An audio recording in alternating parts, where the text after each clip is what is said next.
सबको यीशु सहाय और happy Sabbath.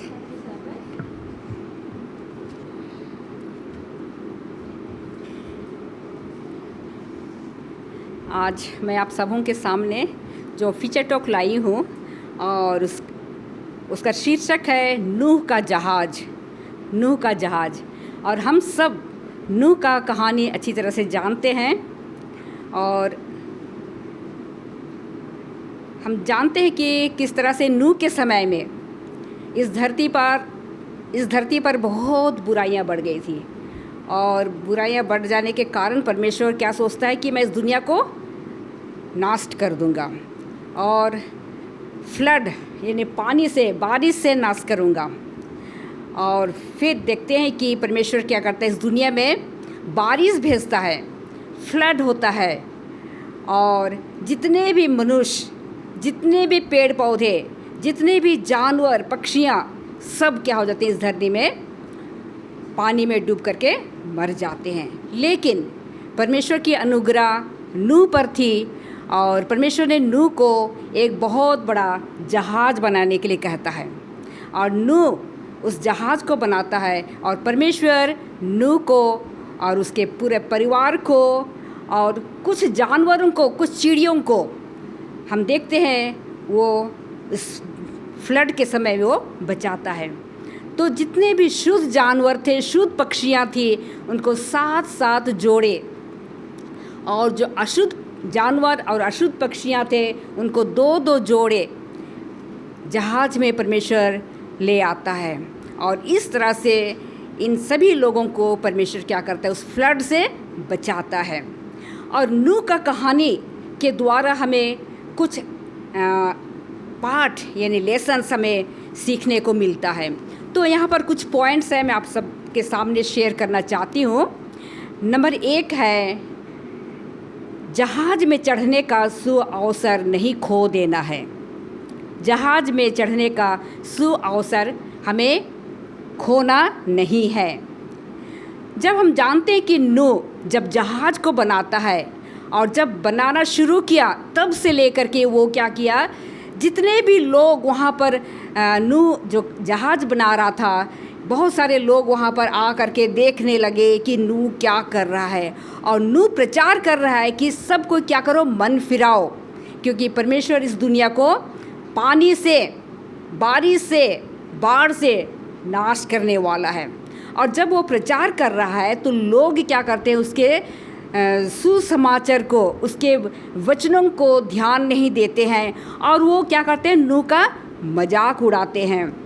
और जब मजाक उड़ाते हैं तो ऐसा होता है कि ये जितने लोग भी नूह का सुसमाचार को ग्रहण नहीं किए, उनका मजाक उड़ाए, वो सारे के सारे क्या हो गए, जो जहाज नूह ने बनाया था उसमें चढ़ने का सुअवसर खो देते हैं। दूसरे तरीके से हम कहेंगे कि वो सारे के सारे क्या होते हैं, उस पानी में नाश हो जाते हैं। और कहता है कि जब कभी भी हमें यह मौका मिलता है उस जहाज में चढ़ने के लिए, तो हम कभी भी उन लोगों की तरह ना बने जो नूह का विश्वास नहीं किया, उसका मजाक उड़ाया और जहाज में नहीं चढ़ पाए। तो हम सभी कोई क्या करें, जो हमें यह मौका मिलता है जहाज में चढ़ने का, हम भी क्या करें, उस जहाज में चढ़ें और हम नष्ट होने से बचाए जाएं। दूसरा है, याद रखें आज हम सभी कोई उसी जहाज में सफ़र कर रहे हैं। जिस तरह से नूह क्या किया, वो बहुत बड़ा जहाज बनाया और उसमें नूह अपना परिवार के साथ और कुछ जानवर, पक्षी, ये लोग क्या किए, उस जहाज में चढ़े और बचाए गए। तो आज हम भी क्या करें, उस जहाज में हम चढ़े और हम सफ़र कर रहे हैं। बोलता है कि आज हम सभी कोई इस धरती यानी संसार में रह रहे हैं, चाहे हम अलग अलग धर्म से क्यों ना हों, भाषाएं हमारे अलग अलग हैं, अलग अलग जगह से हैं, सामाजिक स्थिति अलग हैं, स्त्री हैं या पुरुष हैं। हमेशा हमें यह सोचना है या याद करना है कि हम एक दिन हम सभी का बराबर न्याय किया जाएगा। इसलिए हम अपने जीवन से बड़ा सावधान हो जाना चाहिए। हम क्या कर रहे हैं, क्या नहीं कर रहे हैं, हम उन लोगों की तरह ना बने। आज हमें भी नूह की तरह प्रचार सुनाया जा रहा है, हम इन प्रचार को सुन करके हम उनका मजाक ना उड़ाएं, बल्कि हम उनको सीरियसली लें और कोशिश करें हम उस जहाज़ में चढ़े और अपने आप को बचाएं। नंबर 3 है, हमें आगे ही योजना बनाना है या पहले ही योजना बनाना है। जब नूह जहाज़ बनाया बारिश नहीं हुआ था। जब नूह जहाज़ बना रहा था उस समय के लोग कभी भी अपने लाइफ में बारिश नहीं देखा था और उन्होंने विश्वास नहीं किया।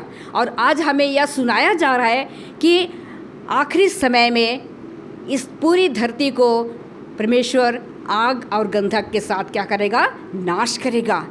हम कभी सोच नहीं सकते कि पूरी धरती में या पूरे संसार में आग और गंधक गिरेगा और हमें नाश किया जाएगा। लेकिन हमें उन लोगों की तरह अविश्वास नहीं करना है, हमें विश्वास करना है और फिर हमें तैयार रहना है और हमें तैयारी करना है उस दिन के लिए, उस जहाज़ में चढ़ने के लिए और बचने के लिए। हमें नहीं मालूम कि आने वाला समय कैसा होगा, इसलिए हमेशा हम क्या करें? अपने आप को तैयार करें। चौथा है, हमें स्वस्थ यानी फिट रहना है। जब कभी भी हमें कोई ऐसा काम मिलता है हम मना ना करें। ख़ास करके हम चर्च में कभी किसी को मिशन स्टोरी दिया जाता है, फीचर टॉक दिया जाता है, कोई स्पेशल सॉन्ग गाने के लिए दिया जाता है, चाहे किसी भी तरह से अलग अलग हमें काम दिया जाता है, लेकिन हम मना ना करें। ख़ास करके हम बड़े बुजुर्ग लोग क्या करते हैं कि नहीं हम तो बूढ़े हो गए हैं, हम नहीं कर सकते हैं, बच्चों को दो, बच्चे अभी इस समय कर सकते हैं। नहीं, बोलता है हम कभी भी मना ना करें। और बोलता है कि हमें कहता है कि हम अच्छी पौष्टिक भोजन खाएं, व्यायाम करें, शरीर की देखभाल करें, जिससे हम अपना शरीर को फिट रख सकते हैं। हमें नहीं मालूम कि कब और कैसे हमें जिम्मेदारियां मिलेगी और हमें करना है। और हम कभी भी सोचते हैं, जब कभी भी हमें कुछ ऐसे काम या जिम्मेदारियां दी जाती है तो हम यही सोचें। मैं हमेशा अपने बच्चों को भी यही बोलती हूँ, अलग अलग जगहों में हमारे बच्चे हैं, कभी भी चर्च में कुछ भी ऐसे काम मिलते हैं तो मैं बोलती हूँ कि बेटा तुम मना ना करो, जितना कर सकते हो करो। तुम लोगों के लिए काम नहीं कर रहे हो पर कर रहे हो परमेश्वर के लिए। हम यही सोच करके हमें क्या करना है? हमें मना नहीं करना है और हमें उन कामों को करना है। पांचवा है, जो कोई भी आलोचना यानी क्रिटिसिज्म करते हैं उनको नहीं सुनना है। जो भी काम हम करें, जो भी काम हमें करने को दिया जाता है हम उसको करें।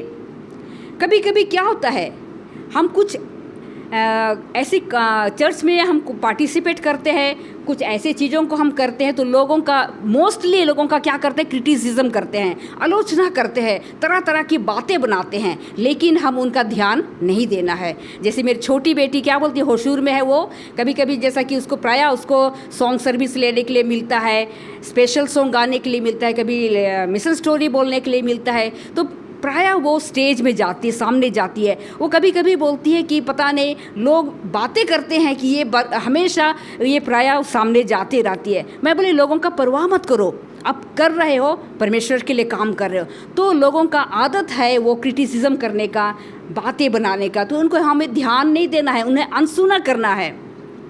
और जो भी काम हमें दिया जाता है उसको हम मन लगा कर करें, क्योंकि हमें एक दिन प्रतिफल उसका मिलेगा। छठवां है, हमें अपना फ्यूचर यानी भविष्य को हमेशा ऊंचाई पर ले जाना है। हमेशा अपना फ्यूचर को, हमारा लक्ष्य हमेशा ऊपर होना चाहिए। हमें हमेशा उस सफलता को प्राप्त करने के लिए हमें हासिल करने की कोशिश करना चाहिए। सातवां है, हमें अपनी सुरक्षा के लिए अकेले नहीं जोड़े में रहना चाहिए। हम जानते हैं जब परमेश्वर ने आदम और हवा को बनाया, आदम को अकेला नहीं बनाया। वो सोचा, जब जानवरों को, चिड़ियों को, हर चीज़ों को वो क्या किया? दो दो बनाए, पेयर्स में बनाया, मेल एंड फीमेल। तो जब आदम को परमेश्वर ने बनाया तो परमेश्वर ने क्या कहा कि आदम को अकेला रहना अच्छा नहीं है, इसलिए उसने उसके लिए भी क्या बनाया? जोड़ा बनाया। और हम जानते हैं कि मनुष्य एक सामाजिक प्राणी है और हमें अकेला रहना मुश्किल हो जाता है। हम जब अकेले होते हैं, हमारे साथ कोई नहीं है बोलने के लिए, रहने के लिए, टाइम स्पेंड करने के लिए हमारे साथ कोई नहीं है, तो हमें बिल्कुल कैसा लगता है, बिल्कुल अकेलापन लगता है और क्या करें ना करें हम समझ नहीं पाते हैं।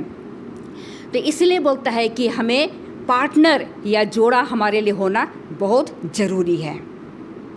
जिस तरह से परमेश्वर ने क्या किया, नूह को और उनकी पत्नी को, उनके 3 बेटे 3 बहुओं को उन्होंने जहाज़ में बचाया। इसी तरह से हम देखते हैं कि जो जानवर, चाहे शुद्ध जानवर हो चाहे शुद्ध अशुद्ध जानवर हो, सबको जोड़ों में उसने क्या किया, जहाज़ में प्रवेश कराया। 8 है, तेज़ी से भागना या बढ़ना हमारे लिए हमेशा लाभ नहीं होता है। हम कभी कभी क्या करते हैं, हम अपने जीवन को हम इतने तेज़ी से हम भगाते हैं, तो हम कभी ना हम ये जाने कि अगर हमारा इस तेज़ रफ्तार में अगर हम भागते अपना लाइफ को हम भगाते हैं, तो हमारे जीवन के लिए कोई ख़ास फ़ायदा नहीं होता है।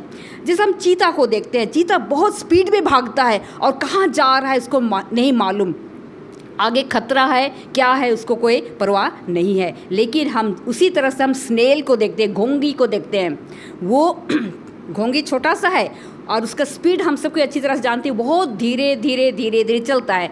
और जब कभी भी वो खतरा को महसूस करता है, वो अपना सारा कुछ से क्या बोलेंगे उसको, सेल के अंदर वो छिपा लेता, अपना सिर, हाँ, उसका जो जितना भी शरीर है वो छिपा लेता है। और फिर जब देखता है, वो महसूस करता है कि खतरा नहीं है, तो वो फिर से वो अपना रास्ता जाना शुरू करता है और बड़ा स्लोली वो धीरे धीरे जाता है। और वो हमेशा कहाँ चढ़ता है, ऊपर उस ऊंचाई में चढ़ता है और बिल्कुल वो ऊंचाई में पहुंच जाता है। तो इसी रीति से हमारा जीवन भी होना चाहिए। उसके बाद बोलता है कि ओहदा, पदवी, प्रतिष्ठा प्राप्त कर लेना ही हमारे लिए हमेशा महत्व नहीं होता है। हमारे लिए खास महत्व ये है कि हमारा हृदय कैसा होना चाहिए, साफ होना चाहिए। अगर हम अच्छी तरह सोच समझ करके अपने जीवन को चलाते हैं, तो हमेशा हमारा मन साफ रहता है। और 9वां है, जब कभी भी हम तनाव में रहते हैं, टेंशन में रहते हैं, हमें धारा के साथ बहना है। कभी कभी मोस्टली हमारे जीवन में बहुत ही टेंशन होता है किसी न किसी तरह से, तो बोलता है कि हमें कभी कभी हमें धारा के साथ बहते जाना है, समय पर सब कुछ ठीक हो जाएगा। मैं याद करती हूँ, मैं जब छोटी थी, 2 से 2.5 साल की उम्र की थी, हमारे पापा बहुत बड़ा तालाब खोद रखे हैं, अभी भी है। तो उस समय था कि पूरा तालाब पूरा पानी से भरा हुआ था। और उस समय एक हमारा पड़ोसी बोलेंगे, वो भी मसीही समाज की थी, वो अपने बच्चों को, एक बेटी और एक बेटा को लेकर के आई थी और मेरी मम्मी के साथ वो बैठ कर के बातें कर रही है। तो मैं और जो उनका लड़का था और भी 1-2 जन थे, हम लोग क्या किए, हम लोग तालाब की तरफ खेल रहे हैं। और मैं 2 से 2.5 साल की उम्र की थी और लड़का थोड़ा सा बड़ा था। अब खेलते खेलते मुझे तो नहीं मालूम कि मुझे क्यों तालाब में उसने धक्का दे दिया, और तालाब में धक्का दिया। इमेजिन कीजिए, तालाब पूरा पानी से छल भरा हुआ था। और किसी ने जा करके बताया मेरी मम्मी को कि बीना को तालाब में, उस लड़का का नाम था ग्लोरियस, उसने क्या कर दिया, धक्का दे दिया। मेरी माँ इतनी भागती आई, इतनी बड़ा तालाब है और इतना पूरा पानी भरा हुआ है, शायद वो पानी में डूब गई होगी। लेकिन आ करके देखती है कि मैं बिल्कुल हाथ सीधे की हुई बिल्कुल पानी में बहते इस छोर से वो उस छोर पहुंच गई। तो इसी तरह से बोलता है कि हमें अपनी जीवन में हमें क्या करना है, फ्लोट होते हुए हमें बहते रहना है। अगर हम पानी में अगर हाथ पैर मारेंगे, छटपटाएंगे, तो हम बचने के बजाय हम क्या हो जाएंगे, पानी में डूब जाएंगे। तो इसीलिए बोलता है कि हम सब कुछ अपने जीवन में, हम जो कुछ भी परेशानी, जो कुछ भी टेंशन होती है, हम हमेशा परमेश्वर के हाथों में सब कुछ हमें क्या कर देना है, समर्पण कर देना है, और वही हमारे जीवन को वो क्या करेंगे, संभालेंगे। फिर बोलता है कि याद करें, जिस जहाज को नूह ने बनाया था वह अनाड़ी था। नूह अनाड़ी था। नूह को नहीं मालूम था कि वो जहाज किस रीति से बनाया जाए। कभी भी वो कारपेंटर की काम नहीं किया था, लेकिन परमेश्वर उसको बताते गए कि ऐसा बनाना है, वैसा बनाना है, और उसने बनाया। लेकिन हम उस जहाज़ के बारे में हमने बहुत सुना है, टाइटैनिक शिप के बारे में। और जिसने टाइटैनिक जहाज़ को बनाया था वो बोलता है कि वो एक पेशेवर अच्छा अनुभवी व्यक्ति था और उसने उस जहाज़ को बनाया था। और उसने सोचा कि ये जहाज़ को मैं इतना ऐसे बना रहा हूँ, ये जहाज़ कभी भी डूब नहीं सकता है, परमेश्वर इसको कभी डुबा नहीं सकता। उसने परमेश्वर से भी चैलेंज किया। लेकिन हम जब देखते हैं कि वो जहाज़ एक दिन, टाइटैनिक जहाज़ क्या हुआ, पानी में डूब करके सब कुछ ख़त्म हो गया। और नूह का जहाज़ जब नूह ने बनाया, उसका जहाज़ पानी के ऊपर फ्लोट करता रहा और वो डूबा नहीं। तो इसी रीति से हम देखते हैं कि परमेश्वर किसी को भी अपना काम करने के लिए चुन सकता है, किसी को भी। हम सोचते हैं हम पढ़े लिखे नहीं हैं, हम बोल नहीं सकते हैं, हमारे में वो टैलेंट नहीं है, हम नहीं कर सकते। नहीं, परमेश्वर किसी को भी अपने काम करने के लिए वो चुन सकता है। और बोलता है कि प्रभु यीशु मसीह के जो चेले थे उनको हम देखें, वो क्या थे, पढ़े लिखे नहीं थे। बाइबल में लिखा है वो अनपढ़ थे, कभी भी उन्होंने स्कूल नहीं गया। वो लोग क्या थे, मछुआरे थे, वो मछली पकड़ते थे, वो साधारण मछुए थे। लेकिन परमेश्वर ने क्या किया, प्रभु यीशु मसीह उनको बुलावा दिया, वो आए और प्रभु यीशु मसीह के साथ रहते हुए वो उन्होंने ने बहुत कुछ सीखा। आज प्रभु भी, परमेश्वर हमें भी अपने काम के लिए चुन सकते हैं, हमें भी वो बुलाहट दे सकते हैं।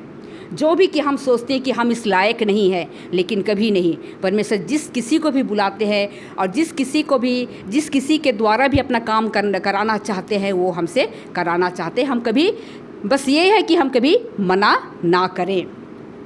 जब परमेश्वर हमारे साथ है, चाहे कितनी बड़ी भी तूफ़ान हमारे जीवन में आए, हमें उस तूफ़ान से लड़ने के लिए ताकत देते हैं परमेश्वर। और हमेशा हमारी क्या होती है, जीत होती है, हासिल होती है। अंत में हम हमेशा हमारे लिए एक रेनबो यानी मेघधनुष हमारा इंतज़ार करता है। हमें उससे प्राप्त करना है, वह स्वर्गीय खुशी और आनंद हमारा इंतज़ार कर रहा है। अगर हम भी नूह के उस बोट में आज हम सवार हैं, हम क्या करें, जितने पॉइंट्स हमने सीखा है, हम अपने मनों में रखें और हमारा पूरा विश्वास और भरोसा उस परमेश्वर पर बने रहे। और हमें उस अनंत जीवन को प्राप्त करने के लिए हमारे मनों में क्या होना चाहिए, इच्छा होना चाहिए। और फिर हम उस अनंत जीवन को, जिससे हम प्राप्त करने की कोशिश हम में लगे हुए हैं, उसे हम प्राप्त करेंगे। धन्यवाद।